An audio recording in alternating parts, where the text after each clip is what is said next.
Dwayne Hixon joined the Adopt a Home for Wildlife programme to benefit the wildlife of Montserrat.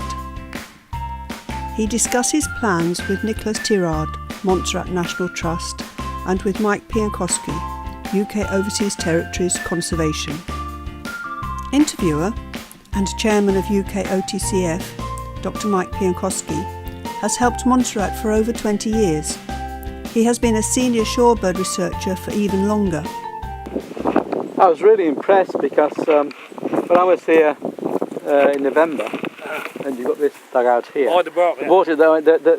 The birds which used to use things like Piper's Pond and the area beyond here, the Foxes Bay Marshes, yeah, they were still passing, they dropped in. It was good, yeah. I hope that you possibly have some hollows like that, but could be a feature which you could keep. Because right, because in actual fact I want to really dig it out so yeah, it would, you know. That would be good actually, that would be really good. Yeah. Because I mean it also adds another dimension of interest for people to look at. Yeah. Yeah. Because this was the jetty, wasn't it? Yeah. The jetty was right. Yeah. It's getting there. Yeah. So what you're gonna have a sort of a golf course here? Golf course. Yeah. Be a 9-hole with it, or 9-hole, yeah. all par threes. Yeah. All par Yeah. You really managed to get these Catarina back, these Australian pines. They really are a horrible thing, really. You know, they poison other plants. Yeah, that's right. Yeah. It's and also they're not very good in hurricanes because they snap. Yeah, they pull out and take the soil with them. Yeah. It's, In actual fact, what happened with these, I'm going to cut at least 3/4 of them off. I'm going to prune them way back and just keep them not that tall. Yeah. And if the trust can find some other plants to give you shade, which I'm sure they can, some native plants, that'd be great. Yeah. You know, in real time, where that sand is piled up, that was water once. That was the shoreline. Yes. Really. Yeah. So you are now ready to start planting? Yes. Okay. Alright, so all I'm going to do, I'm not going to fight nature. I'm going to dig it out, and it would be like a pond area. Yeah. So it will be a new wetland for Yeah. Because people can best bird watch from the little cars because then the birds aren't disturbed by it. So yes. Okay, that's interesting. Yeah. It's good.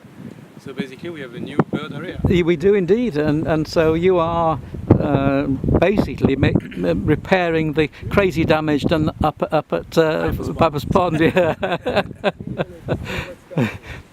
So you're going to plant some native tree like an ornamental one, like nice display one. Right. Yeah. And perhaps a bit of shade as well. Yeah. Yeah. To be quite useful. Yeah. Yes. It would be a riverbed between the land and the holidays.